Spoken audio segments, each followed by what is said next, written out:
Hello again, welcome back to European Autocraft Studios 911 stuff. This is a 1978 911 SC engine out of this little blue car right here. Beautiful little Targa. This engine we built, I think, maybe 15 years ago. We put cams in it, up the compression, we tweaked it a little bit. I mean, it runs really nice. SSI heat exchangers. It runs really good. It came in because the air box was broken, and it even had the relief valve, but it still cracked the air box. So we put an air box on it. But I thought this would be a really good opportunity to show you a couple things and hear a couple of things that I do when I diagnose an engine. We're not going to run this, but we are going to turn it over with the battery so you can hear some things. And we're going to do a compression test on it. One of the interesting things is these screws in the airbox, one of them was missing on the other airbox. Even though it was all loose, all the screws were loose, it separated, the glue separated. One screw is missing. My fear is it went in the engine. I don't know if it can actually get sucked up in here and across and down the throttle plate. I don't think so, but it was missing. And that kind of bothered me a little bit, especially the way the engine ran. The engine had a misfire on one cylinder, but again, this was all loose. We were sucking air. It could have just been that. So we have to put it together and run it to see. But I want to do a compression test, and I want to show you some little tricks on this 911 engine. Most of it can be applied to a 944 engine or any other engine, but we do have this one. It's kind of cool looking, so we're going to use this one. But going back a little bit, I was going through the comments, and I'm sorry I don't get to reply back quickly. A lot going on at home, which still trying to build this and trying to find a better location. There's so much going on. I'm just dead at the end of the day. But one thing that happened was scrolling through the comments, I saw a $4.99 and it said thanks. And I'm thinking, what did I buy? Why did I pay $4.99 for something? I thought maybe YouTube is charging me for something, and I'm looking and looking. It's like, I don't get it. I don't know what to do with it. I didn't know how it worked or what happened there. So, I talked to Nick, and so what is this? What are they charging me for? And he goes, no, you idiot. That's a super thanks. He forgot to tell me he enabled that. So you guys, when you say thank you, you can actually throw a few dollars my way. And I was just almost cried, actually. So I want to say a big thank you, and it's not a name.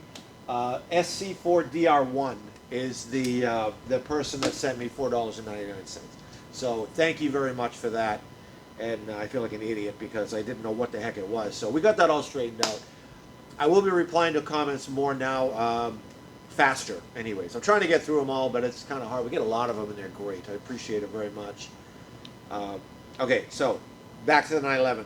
Thank you very much. Back to the 911. So when we turn our engine over, the pulses that you hear while it's cranking is the compression, okay? Not to mention the exhaust sound when it finally starts. But let's say we've got 6 cylinders. Sounds pretty normal cranking. I'll show you that in a minute. So that's what it sounds like cranking. It sounds to me like they all have even compression or really, really close. So what would it sound like if one cylinder had low compression? So I'm going to take, glasses on. I'm going to take one of these cylinders and I'm going to tighten the intake valve enough to where it will not hold compression. And then listen to it. And see if you pick up what I'm picking up. So we're just going to not tighten it so much that it smashes into the piston, because then I got to pull the heads off. But we're just going to, we'll do just a little compression release here. So now if we had a burn valve, or if the valves were too tight, if somebody did a valve job and maybe the valve got tight, or the valve seat falls out of the cylinder head, that happens on some models, you get a different tone when the engine cranks. I don't know if you can pick that up or not, but the RPM while it's cranking goes up when the piston is coming up on the cylinder that it has no compression or very low compression. So you can hear that rise and that little tone change. And that tells me that we have low compression on one cylinder. People are always amazed, like, oh, how do you know that? Well, I can tell just when you tried to start it. It's not rocket science, but it makes me look like a genius. So now you can look like a genius. So let me get that loosened again. And then we're just going to do a simple compression test. Don't mind the oil flowing out of there. That's just coming out of the oil pump there. There's still a little bit left in the lines. Okay, so now we have nice steady tone. Hopefully you can hear that okay through the video. Pretty neat stuff. For a quick diagnosis, you don't know what cylinder it is until you start killing cylinders or do the compression test. So right now I'm going to get this set up to do a compression test. I'll pull the spark plugs and get the tools ready, and we'll be right back. Okay, all our spark plugs are out. They all look really good. No bent electrodes from something floating around in the cylinder. So that's good. Not expecting really to find anything wrong, but I do want to verify that all is good before we put it back in. So we're going to start cylinder number 1 and just go 1, 2, 3, 4, 5, 6. We have our compression gauge screwed right in the cylinder. Now the compression gauge uses a Schrader valve. So when the piston comes up on the compression stroke, we see the pressure reading, and it won't disappear back out again because of the valve. That way we can get a reading. The Leakdown test, which we'll also do, that does not have a Schrader valve because we're passing air through the system and watching for a dynamic leak, something that is going to be flowing constantly. So we can't have a valve in there to stop it. So let's see what we got on cylinder number 1. Survey says, I never really liked that show. I'll give it 5 pulses. It doesn't have to be, as long as you're consistent on all the cylinders, it doesn't have to be really that accurate. But so that looks like a healthy cylinder. We ended up at about 140. I also have the throttle plate propped open. You can do it either way. There's not much of a change. Well, let's see what the change is. Without the throttle being propped open, what the difference is. All the books tell you to do it with the throttle open. So let's try it again and see what we get without it. As long as you do them all the same, you're doing a comparison really and making sure that nothing is below the minimum spec. So there's 5, just about the same.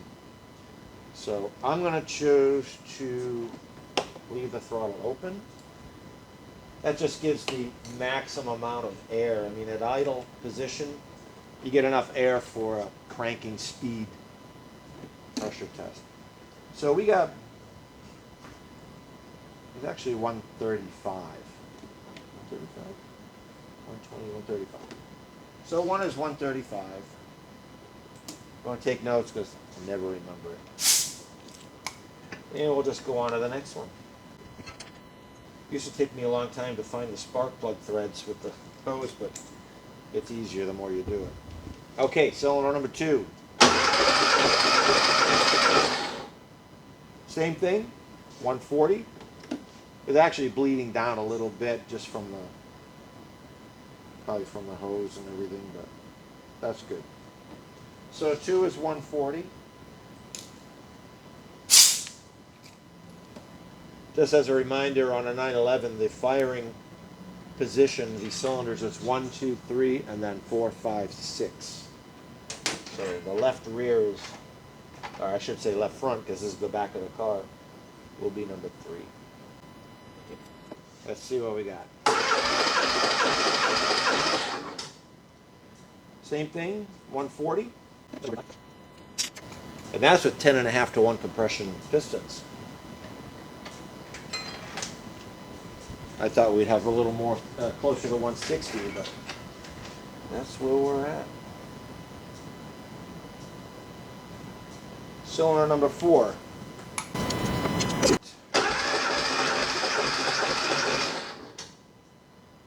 140.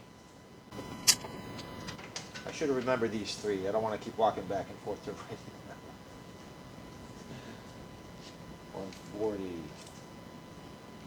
Cylinder number 5. 142. Okay. Cylinder number 6.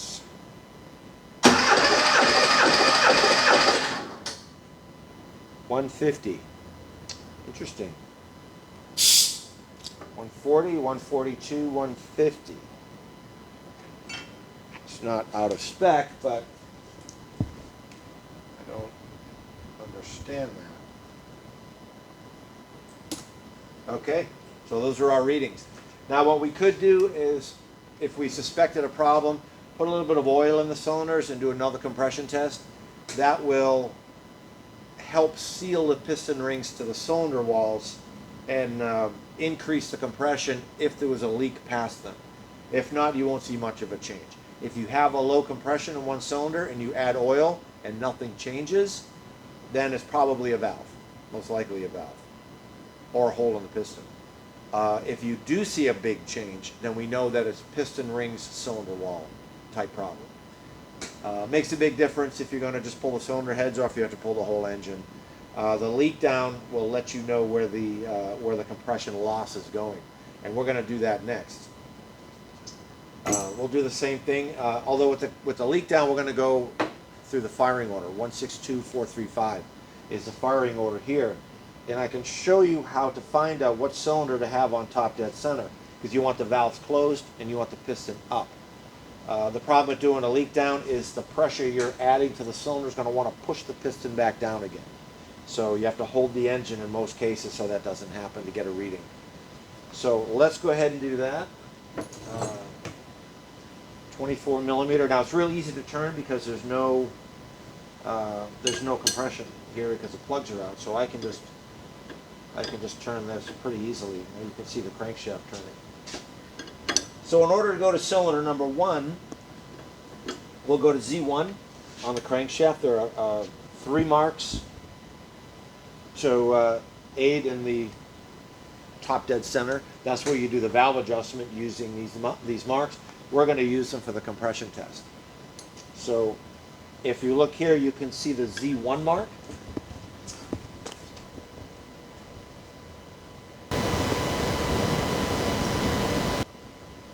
That Z1 mark indicates top dead center.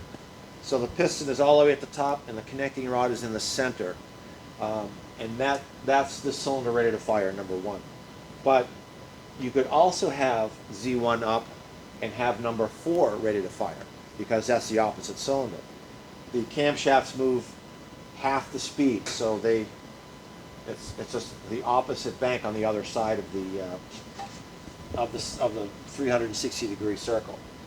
So this one, if you look at the rotor, actually landed on number 1. So we got lucky. We're going to start with 1. Our rotor is pointing at cylinder number 1, which is this one. Looks like an amateur was here. And that puts, so we know that number 1 is on top dead center. Valves are closed. It's ready to fire. And that's the point where we want to check to see what we have for any air leaking or compression leaking out of the cylinder. So I have to get set up for the leak down test, so we'll be right back.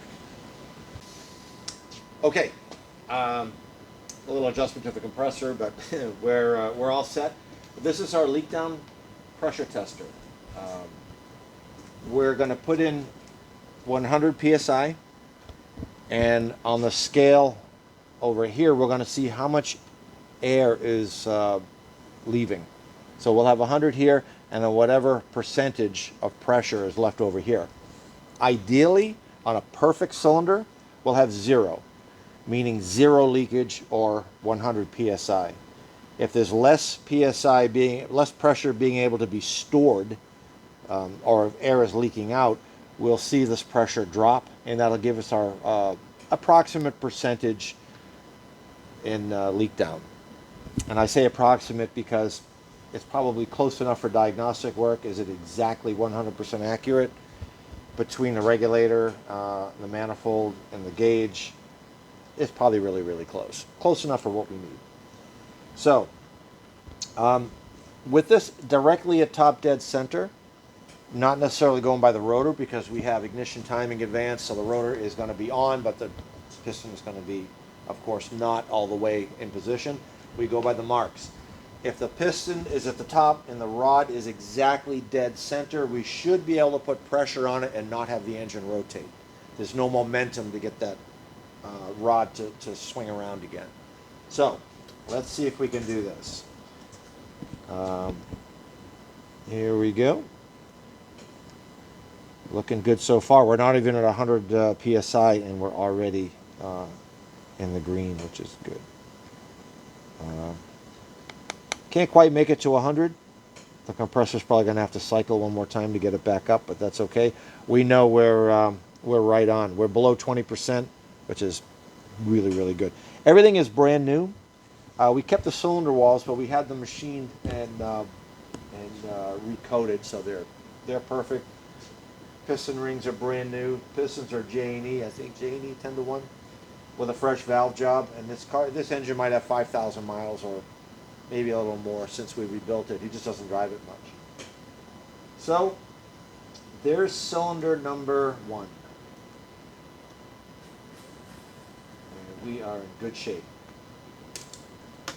So let's go on to the next cylinder, which will be, what I say, 6?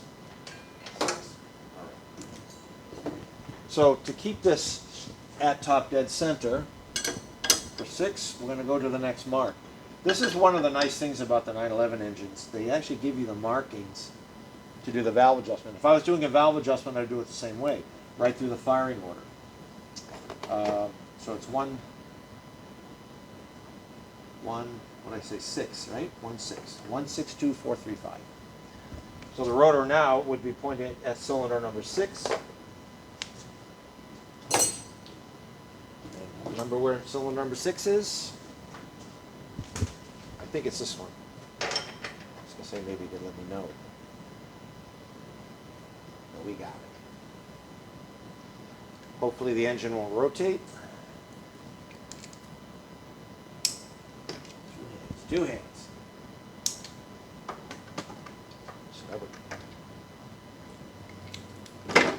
Okay. So we'll get this so you can see it here. I'm hoping there's no problems with our cylinders because that means more things have to come apart.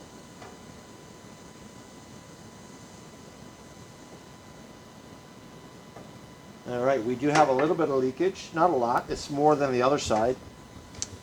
Again, we're not quite at 100, but that's okay. We have enough pressure to do the test. So we're still low, but I hear air leaking. Where's it coming from?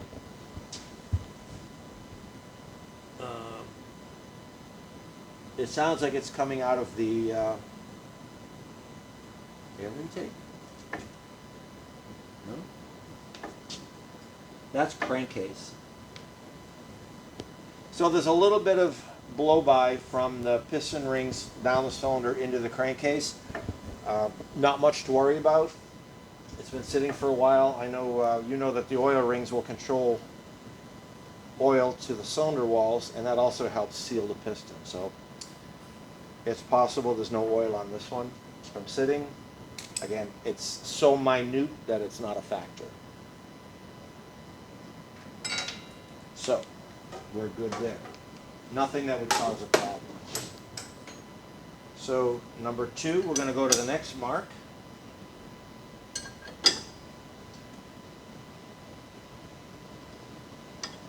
there. Now you try to do this.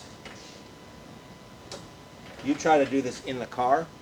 It's a little more time consuming. We're lucky we're able to do this while it's out. So 944, it's easy. Everything's right on top. 928, not too bad. The later 928s, you end up breaking the terminals that go down way inside the cylinder head. You gotta be real careful with those. Okay, so we're on cylinder number 2. 2, yeah, 1, 6, 2.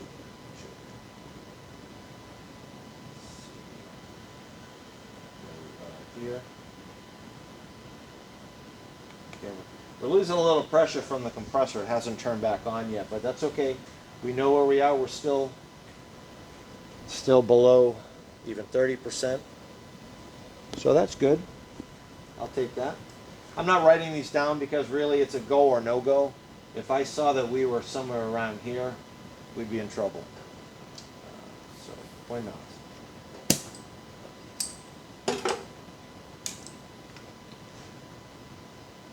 So 1624. So now I'm going to see that same Z1 mark come up, and that's going to be cylinder number 4. Going to get real fancy. Cylinder number 1 is now on overlap because it's an opposite cylinder. I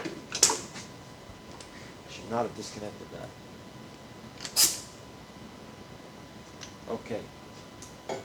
Number 4.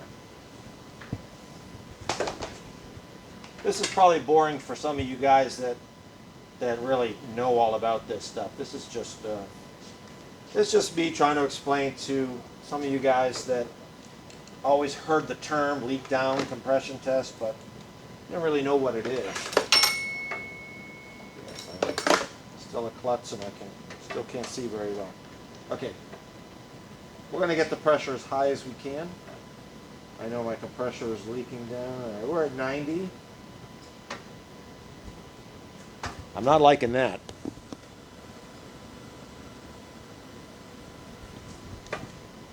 I don't like that at all. So, where is our air going?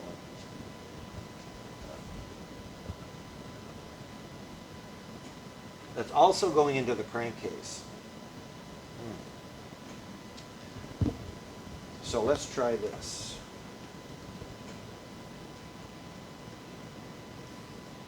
Let me find my oil can.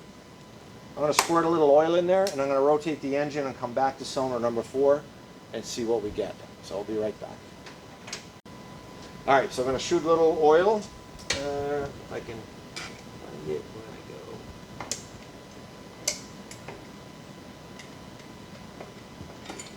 Down and okay. Normally the leak downs will be done with the engine warm.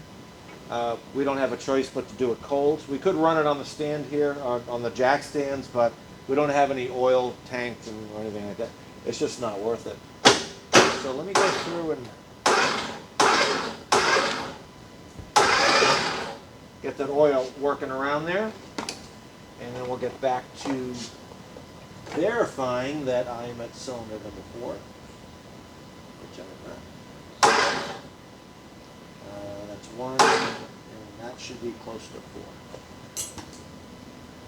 4. Back.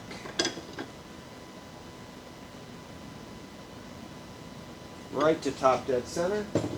Piston at the top, connecting rod in the center. Try it again. We tweaked our compressor again while we were off, so we should be able to get close to 100.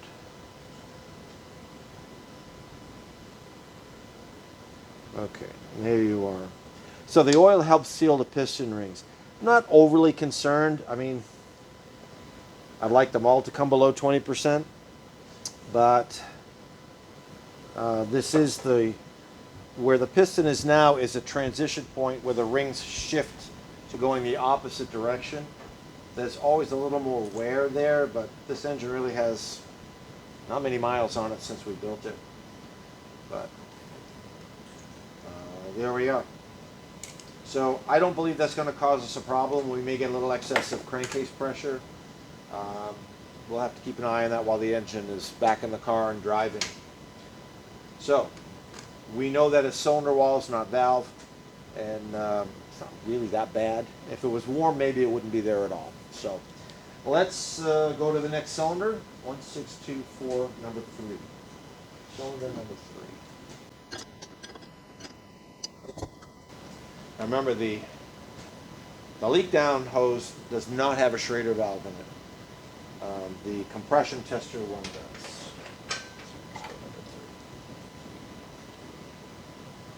Number 3 would be my lucky number. I don't have lucky numbers. None.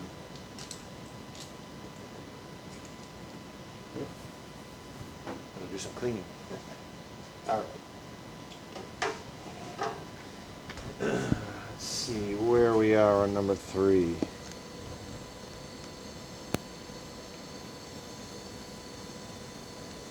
Well, we made it to 100 on our compressor pressure, and we're at 20%, which is very low.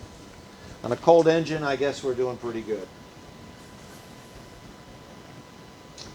All right, almost done. 6243, cylinder number 5 will be our last. So we'll go to our next mark.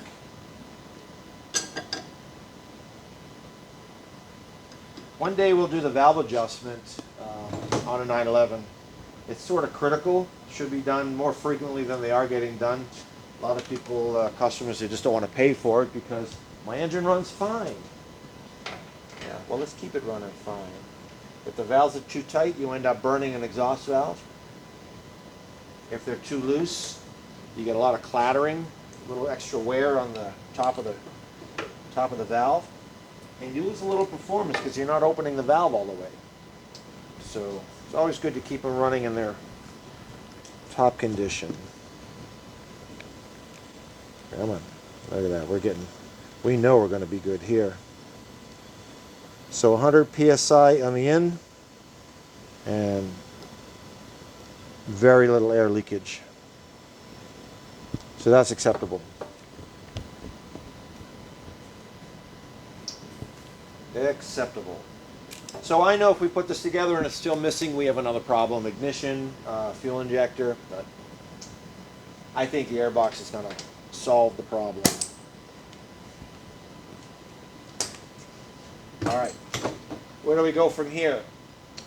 Well, we're pretty much done with the testing on this engine. I feel comfortable putting it back in.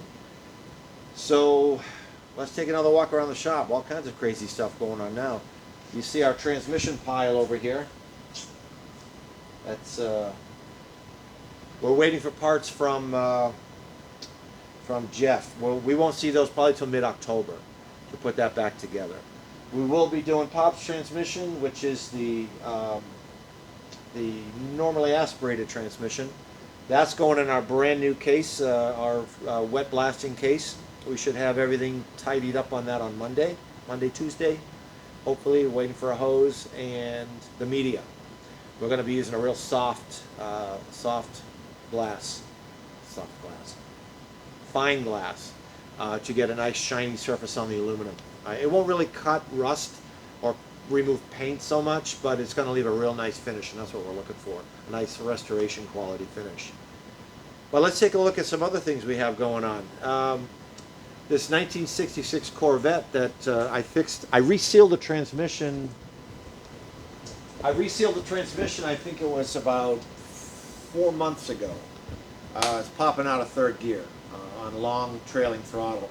So I went around, and follow me over here. We have a whole other bench over here that you don't see very often. I checked around to see what could be causing this. There really wasn't anything standing out at me. The bearings are all good. So I spoke to the really cool guys over at Riverside Gear. He said the most likely cause is a third gear in a slider. So we put a new third gear in a slider on it. They lock in nice and tight now. Before I could just take the sliding collar and just slop it around. So that probably took care of it. I probably should have went through the whole transmission while I had it in my hand, but we just wanted to get it to stop leaking. I thought it shifted fine, but of course you start fixing things and you start to see more things that are wrong. So that's going back in next week, and that's it for the 66 Corvette. He's going to drop off his Jaguar for the hydraulic lines. That's the fun one you might want to see. What else we got? Come this way.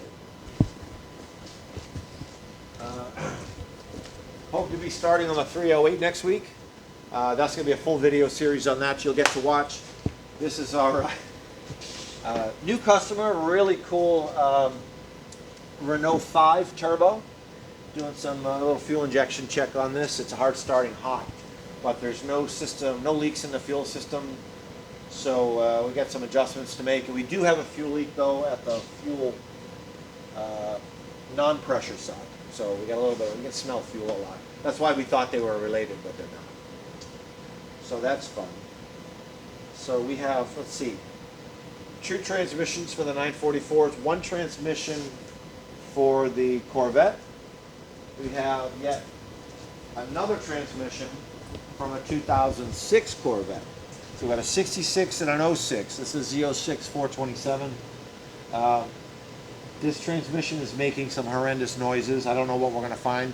It feels like an input shaft bearing, the way it's making noise. I won't know till I get it apart.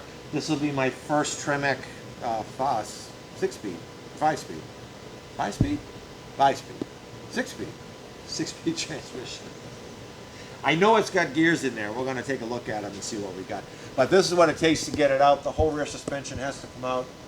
I don't know if any of you guys are Corvette fanatics. Actually, not a bad car to work on. I normally don't do American cars, but his friend has a Lamborghini. We worked on his Lamborghini. He brought his Corvette. I worked on that. This is his friend's Corvette. So we love our repeat customers, and it's just great people. So we were just compelled to say, yes, we'll fix it. Sometimes it stings me, but this is a good one. We also are going to be removing the engine because there's been some work done on this car. There's 25,000 miles on it, and it looks like it's been apart and put back together by a 10-year-old. I don't think it's 10-year-olds, but they shouldn't be working on cars at this age, right? So we have to take it apart and make everything right. We're going to clean everything before it goes back in. All the hoses and lines in the engine compartment are disconnected, rerouted, bent, clips are broken. So we're just going to get that engine out of there. We're going to fix it all up, clean it all up, and put it all back together again. So that's some of the stuff we like to do. Everything's going to go back to original and really, really nice. We have parts coming for the buggy. Finally, we got suspension parts. You've been seeing that in the background here and there since we started. That's been here a really long time. So we're getting parts for that. We're going to test fit a whole bunch of stuff. We're going to cut off things that aren't necessary because we're going to make this clean, a very custom and very clean looking. Nothing crazy. Just really, really nice. Nice and clean. Did I say clean? Did I say clean? Our Victory motorcycle waiting for parts. Another one, Bentley customer that nobody could fix this. He said, please fix it for me. I know you can do it. We found the problem. We got parts coming for it. We should have that next week. You noticed that our Mercedes is gone. That was on the list. There's a Corvette up there. I forgot to mention the Mercedes. Also, we talked about this project with the Rolls Royce. I'm afraid I'm not going to get to that. We just are running out of time here. We have probably less than 2 years left here before we have to move out. I decided to make the tough call and sell off the 2 Rolls Royces. Not an easy thing because I've had that car for a long time, and I wanted to really customize it and make it nice, and that was going to be a really cool car, and it was going to be something we could build on camera, hopefully on our TV show if that ever happens. If not, that's okay, but that's what we wanted, and auction the car off for a charity, preferably like a children's hospital or something like that.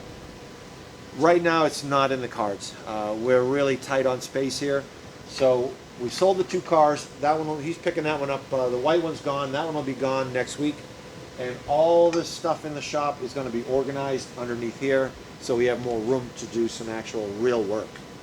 When we get into the new building, if we get in the new building, we're trying to get some big money to buy something nice.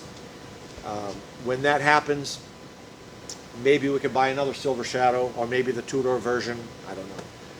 They're not that expensive to buy, so maybe one day we can do that.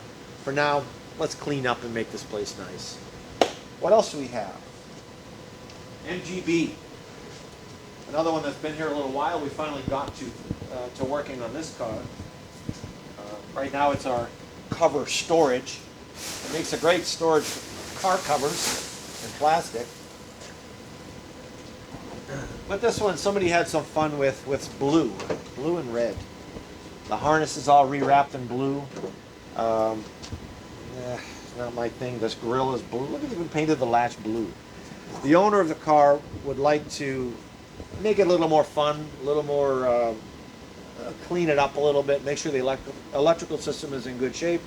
We're going to strip all the harnesses, and I'm going to put on a nylon braided jacket on everything, and we're going to sort of cut the bundle down and make it neater. We'll show you that as we go. We like to do that a little custom work.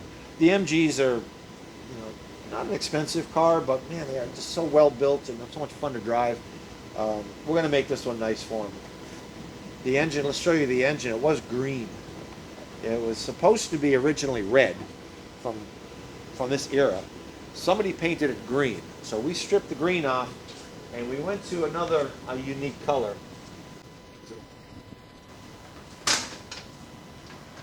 There we are.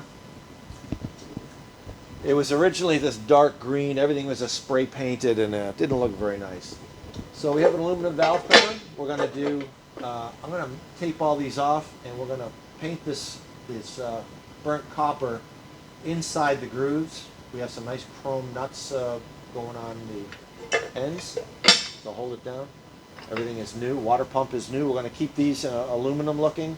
The timing cover was painted kind of nice, actually nice and shiny, but I tried to touch it up and we had a reaction with the paint and the clear coat. So that's getting redone. And that's the stuff we're working on. Turbo engine, that's, I've got the special parts now. I had to get for the wiring harness. So that'll be going together. That's about it. That's what's going on in the shop. We have a few cars outside that will be coming in, but routine stuff. And that's it for today. Thanks for watching. Next week I want to do a it's really for the 911 guys, the window switches that I made for the 911s. We're going to look at that next week. I'll show you how to replace them and clean them and take them out of the car, and the wiring, all that stuff, and how to put the new piece in. If you did want to buy my switches, I can show you how to do it, or you can send me the switch and I'll replace it. But all that's next week. Thanks for watching. Like, subscribe, and all that stuff. You know what to do. All the buttons you got to push. A big thank you for the super thanks and all the comments. I'll be getting back to you. So send more comments. I love them. I read every single one of them. And I'll just keep reading them and replying. So we'll see you next week. Thanks.